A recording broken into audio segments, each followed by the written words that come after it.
यहाँ पर राजा ने अपने सेवकों को भेजा कि जाओ और देखो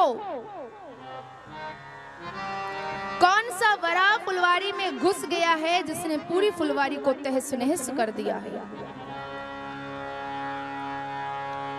उसको भगाने का बहुत प्रयास किया और जब कुछ नहीं कर पाए तो स्वयं राजा हरिश्चंद्र चल करके आए हैं और तुरंत ही वो वरा भाग जाता है और भागते भागते राजा हरिश्चंद्र को एक घनघोर जंगल में दूर तक लेकर के चला जाता है। दूर जंगल में लेकर के गया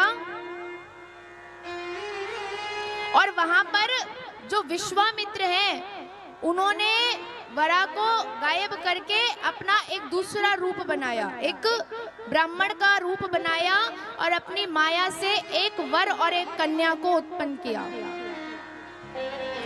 और उसी घनघोर जंगल में उन दोनों का विवाह कराने लगते हैं। और जब विवाह कराने लगे तो जैसे ही राजा हरिश्चंद्र को देखा तो कहने लगे कि हे राजन, तुम तो बड़े धर्मात्मा दिखाई पड़ते हो, तुम तो बहुत धर्मात्मा दिखाई पड़ते हो। इस कन्या का कोई भी नहीं है, इसलिए इसका कन्यादान कर दो, इसके पैर पूज लो। राजा ने कहा अभी इस समय मेरे पास कुछ भी नहीं है, परंतु आप मेरे नगर में चलिए, मैं वहां इसका कन्यादान कर दूंगा। बोले नहीं नहीं, आपको यही करना पड़ेगा। बोले अभी तो मेरे पास कुंजी और लगाम है सिर्फ। ब्राह्मण ने बोला कि एक काम कीजिए, तब तक इसी से पैर पूज दीजिए और जब हम आपके राज्य में चलेंगे तब जो जी चाहे दे दीजिएगा। राजा ने कन्या का कन्यादान कर दिया। अब यहाँ पर वो वर और कन्या को गायब कर दिया और जैसे ही राजा हरिश्चंद्र घोड़े पर सवार हुए तो लगाम अपने हाथ में ले ली। ब्राह्मण देवता, आप भूल चुके हैं कि आपने ये कन्या को दान में दिया है, अब दान की हुई वस्तु आप वापस ले रहे हैं। और ऐसा कहकर वो स्वयं घोड़े पर सवार हो गए।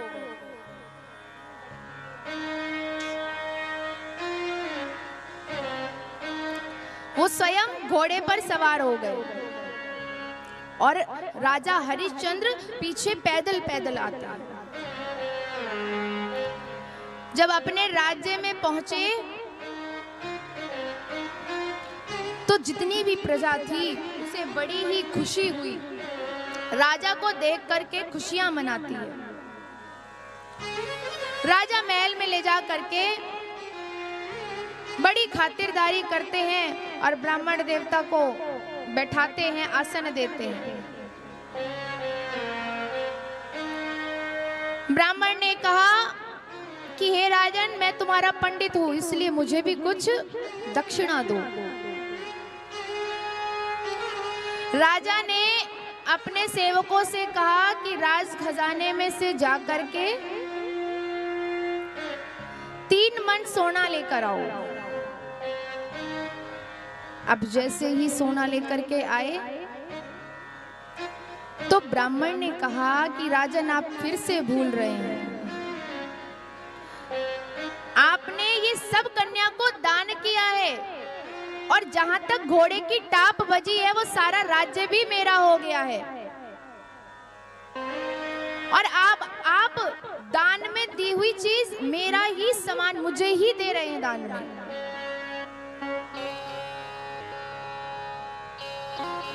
राजा हरिश्चंद्र विचार करने लगे। यहाँ पर ब्राह्मण ने कहा आप दूसरा स्वर्ण ला करके दीजिए, वरना ये कह दीजिए आपने नहीं कहा। राजा हरिश्चंद्र कहते हैं कि मैं ये नहीं कह सकता कि मैंने नहीं कहा। मैंने आपको वचन दिया था इसलिए मैं दूंगा। लेकिन अब राजा हरिश्चंद्र के पास कुछ भी नहीं है देने को, तो क्या करें? बोले एक काम कीजिए,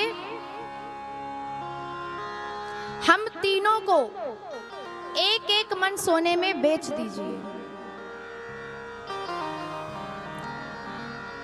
आज विश्वामित्र जी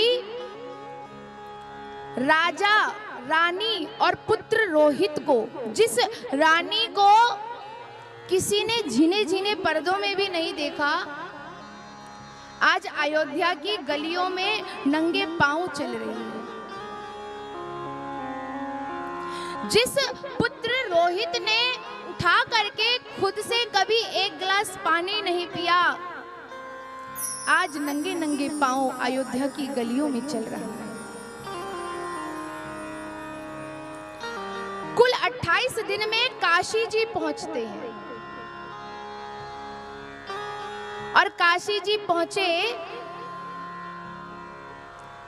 तो एक ब्राह्मण आया, उसने रानी को खरीद लिया 1 मन स्वर्ण में।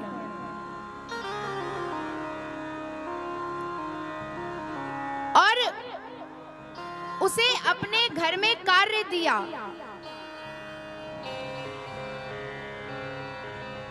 पुत्र रोहित को एक माली ने खरीद लिया 1 मन स्वर्ण में। आगे राजा हरिश्चंद्र को भी एक डोम ने खरीद लिया और वो सारा स्वर्ण विश्वामित्र को दे दिया, जो कि ब्राह्मण का रूप बनाकर के आए थे।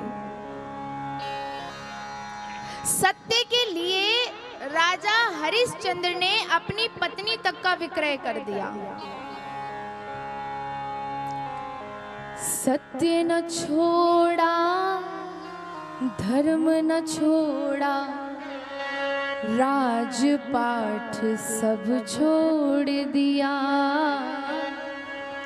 सत्य न छोड़ा, धर्म न छोड़ा, राजपाट सब छोड़ दिया।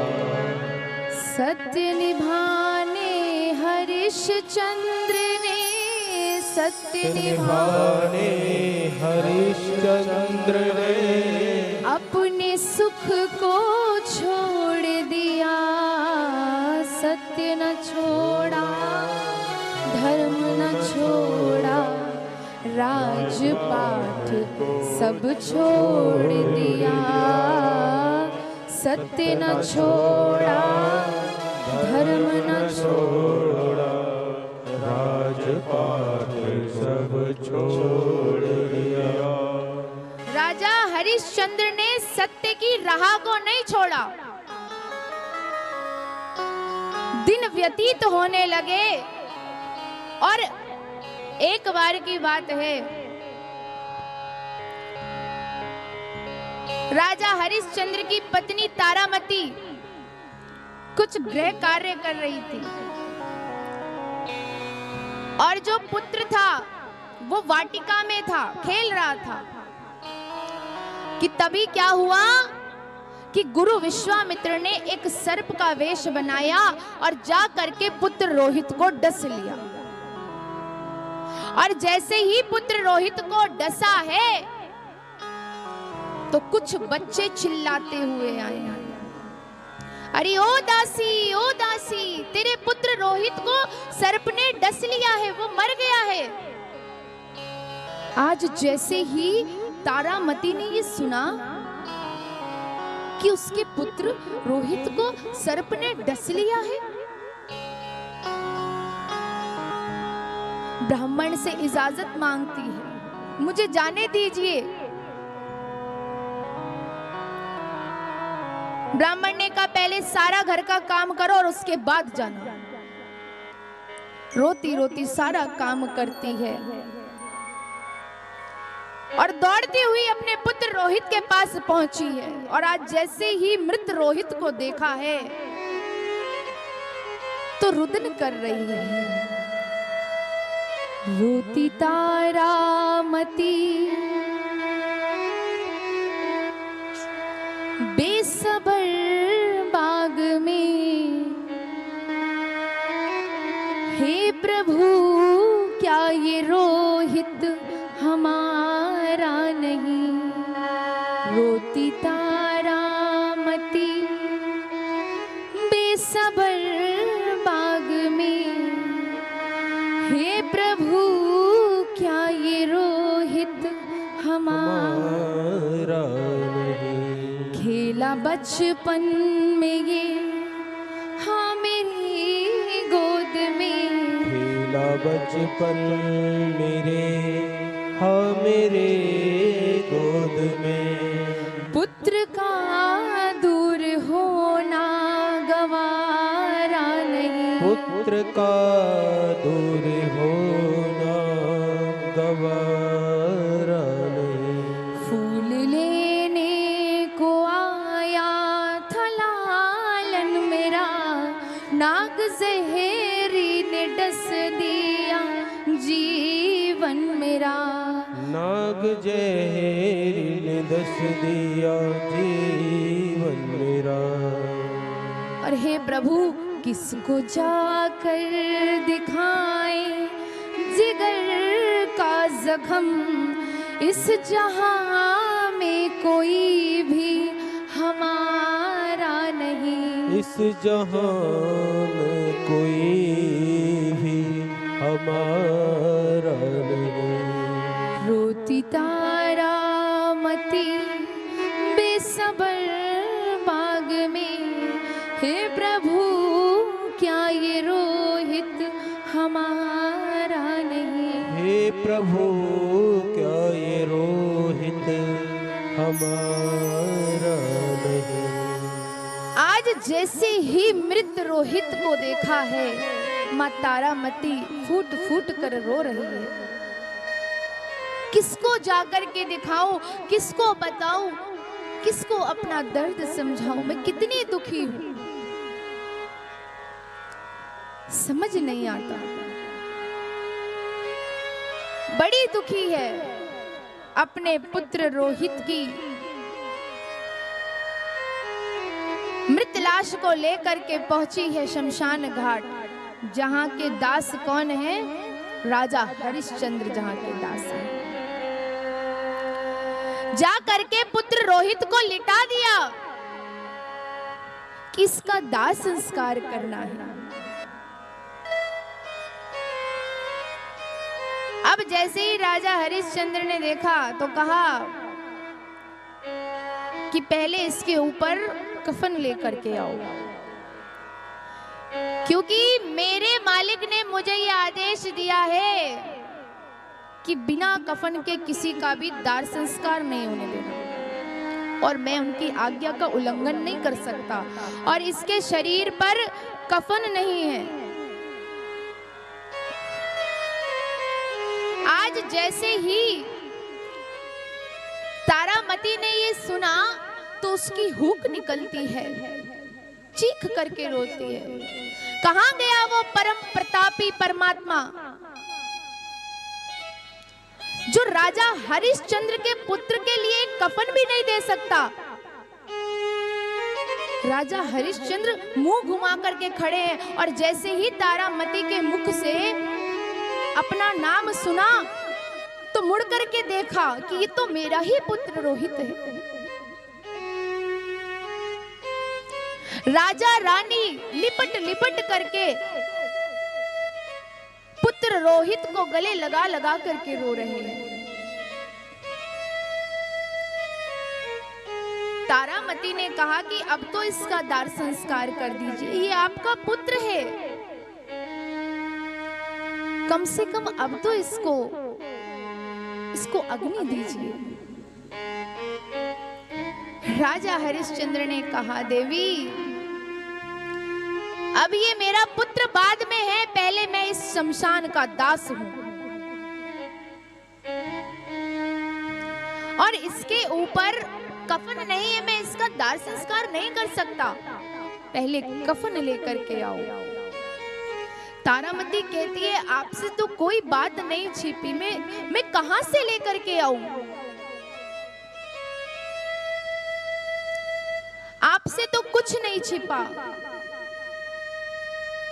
जब राजा हरिश्चंद्र नहीं माने तो तारा के शरीर पर जो मैली कुचैली साड़ी थी उस साड़ी को खोल करके मृत रोहित की लाश पर उड़ा देते हैं।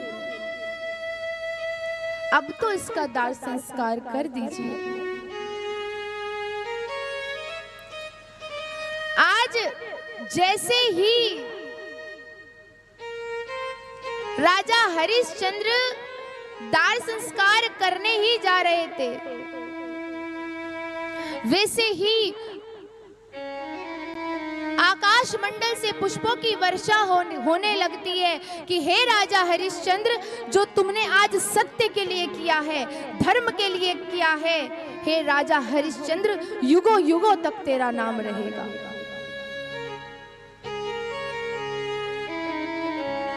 तुम्हारी गाथाएं प्रसिद्ध होंगी। और वो जो पुत्र रोहित था उठ करके बैठ जाता है, आंखें मिलमिलाने लगता है जैसे अभी सोकर के उठा हो।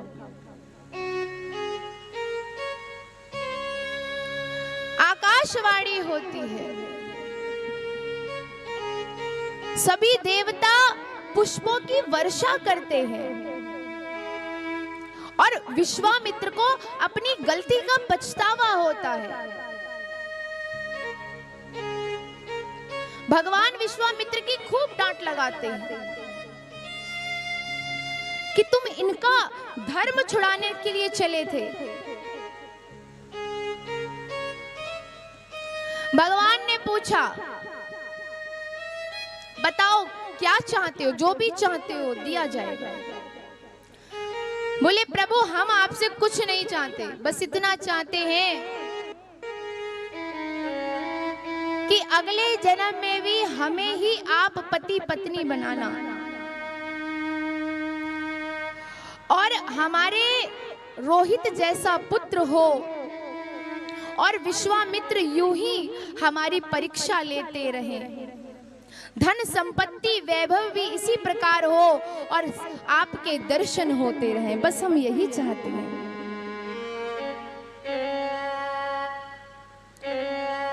तो कहने का तात्पर्य है कि कुछ भी हो जाए, कितनी भी भारी विपत्तियां आ जाएं, हमें सत्य की राह को नहीं छोड़ना है। बहुत से लक्षण हैं धर्म के। स्त्रियों का भी धर्म बताया गया। स्त्रियों का क्या धर्म है?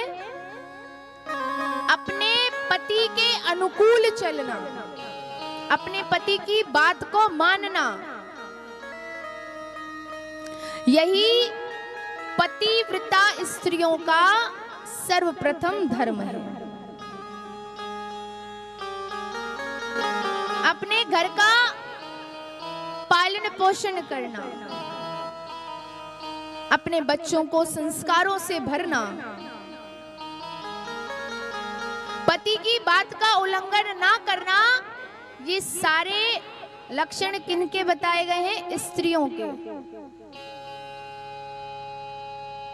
और एक बात तो सत्य है, भाइयों के लिए भी कहना चाहूंगी कि आजकल भाई सभी पत्नी तो सीता जैसी चाहते हैं, परंतु खुद वे रावण बने हुए हैं। पत्नी तो सीता जैसी चाहिए, परंतु खुद राम नहीं है। इसलिए जैसी पत्नी की खोज करते हो ना, उसके लिए खुद को भी वैसा ही बनाओ। एक बार जोर से बोलेंगे, एक स्वर में। अच्छा ये बताओ, ये सारा ठेका क्या माताओं ने ले रखा है? भाई लोग तो एक बार भी हाथ नहीं खड़ा करते हैं। जोर से बोलिए, जय श्री हरि।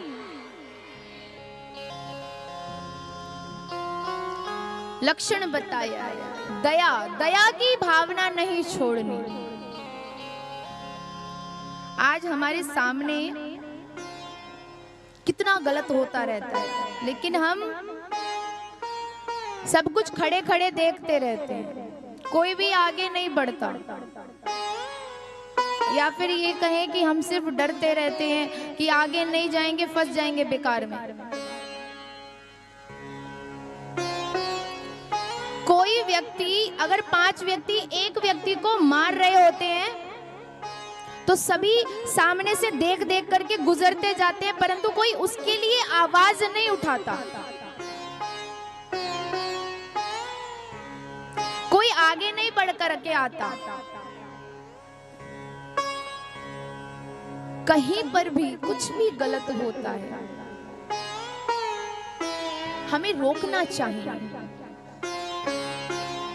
क्योंकि जब इंसान ही इंसान के काम नहीं आएगा तो बताइए जिसके साथ गलत हो रहा है वो कहां जाएगा।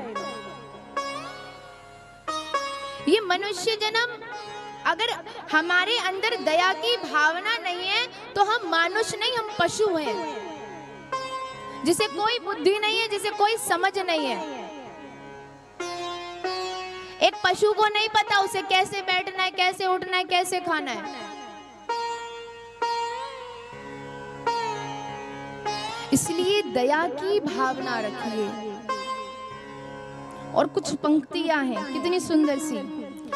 किसी के काम जो आए उसे इंसान कहते हैं, किसी के काम जो आए उसे इंसान कहते हैं। और अपनों से तो सभी प्रेम करते हैं, पर पराया दर्द अपनाए उसे इंसान कहते हैं। पराया दर्द अपनाए उसे इंसान कहते हैं। पराया दर्द अपनाए उसे इंसान कहते हैं। पराया दर्द अपनाए उसे इंसान कहते हैं। और देखिए, कभी किसी के पास बहुत धन है तो कोई निर्धन है, तो क्या बताया गया है, कभी धनवान है कितना, कभी इंसान है निर्धन। कभी धनवान है कितना, कभी इंसान है निर्धन। कभी सुख है कभी दुख है, इसी का नाम है जीवन। कभी सुख है कभी दुख है, इसी का नाम है जीवन। कभी तो सुख आता है, कभी दुख आता है, लेकिन जो किसी भी परिस्थिति में ना घबराए उसको क्या कहते हैं? जोर से बोलिए, अरे जोर से बोल दो मैया। इंसान जो मुश्किल से न घबराए उसे इंसान कहते हैं। जो मुश्किल से न घबराए उसे इंसान कहते हैं। और कहते हैं कि अकेले ही जो खा खा कर सदा गुजरान करते हैं। अकेले ही जो खा खा कर सदा गुजरान करते हैं। कहते हैं जो अकेले खुद बना करके खुद खा लेता है वो पाप खाता है। तो कुछ भी बनाइए, सबसे पहले ठाकुर जी को भोग लगाइए। अकेले ही जो खा खा कर सदा गुजरान करते हैं। अकेले ही जो खा खा कर सदा गुजरान करते हैं। यूं भरने को तो दुनिया में पशु भी पेट भरते हैं। यूं भरने को तो दुनिया में पशु भी पेट भरते हैं। पर जो मिलकर बांट कर खाए उसे इंसान कहते हैं। जो मिलकर बांट कर खाए उसे इंसान कहते हैं। जो मिलकर बांट कर खाए उसे इंसान कहते हैं। जो मिलकर बांट कर खाए उसे इंसान कहते हैं। चाहे कुछ भी हो जाए, दया की भावना मत छोड़िए। हमेशा अपने हृदय में दूसरों के प्रति दया रखिए। हम अपनों से तो बहुत प्यार करते हैं, परंतु यदि परायों से प्यार हो जाए तो कोई बात बने। अपने बालकों से, अपने बच्चों से तो हर कोई प्यार करता है, परंतु किसी दूसरे के बच्चे को देख करके भी उतना ही स्नेह जागृत हो, उतना ही प्रेम जागृत हो, तो समझ जाइए आप इंसान कहलाने के योग्य हैं। आगे श्री सुखदेव जी राजा परीक्षित को कथा श्रवण करा रहे हैं और राजा परीक्षित श्री सुखदेव जी से पूछते हैं कि हे प्रभु, मुझे वे कथा सुनाइए जब ग्रह ने गज के पैरों को पकड़ लिया था। किस प्रकार से भगवान ने गजेंद्र की रक्षा की, मुझे वो कथा सुनाइए। श्री सुखदेव जी राजा परीक्षित को श्रवण करा रहे हैं कि राजन, एक बार त्रिकूट पर्वत पर एक गजेंद्र नामक हाथी रहा करता था और एक दिन उसी पर्वत के पास में एक सरोवर में अपने पूरे परिवार के साथ स्नान करने को गया और अपने परिवार के साथ स्नान करने को गया तो सूंड में पानी भरता, कभी अपनी पत्नी के ऊपर फेंकता तो पत्नी शर्माने लगती, कभी बच्चों के ऊपर फेंकता तो बच्चे उछलने लगते, खुश होने लगते। इस प्रकार से सभी पूरा परिवार उस सरोवर में क्रीड़ा कर रहा है कि तभी एक ग्रह उस सरोवर में आता है और उस ग्रह ने आकर के सबसे पहले गजेंद्र के पैरों को पकड़ लिया और जैसे ही गजेंद्र के पैरों को पकड़ा तो गजेंद्र ने सोचा ये ग्रह मेरा क्या करेगा। ये सबसे बड़ी हमारी भूल है। ये ग्रह क्या है? ये ग्रह काल है। हम अपना जीवन जीते जाते हैं लेकिन हम ये भी याद नहीं रखते कि हमारी मृत्यु भी होनी है, तो कुछ तैयारी कर लें। हम काल का भय नहीं रखते और उसी प्रकार से गजेंद्र ने सोचा ये ग्रह मेरा क्या करेगा। उस ग्रह से खुद को छुड़ाने का बड़ा प्रयास करता है और जब बहुत समय हो जाता है, जब छुड़ा नहीं पाता तो अपनी पत्नी से कहता है कि अरे मेरी मदद करो, ये ग्रह मुझे नीचे खींच रहा है, मेरी मदद करो आके। पत्नी घबरा गई। पत्नी ने कहा अरे अगर मैं आपके पास आई तो ये मुझे भी पकड़ लेगा, मैं आपकी इसमें कोई मदद नहीं कर सकती। अपने बच्चों से कहता है अरे तुम तो मेरी मदद करो,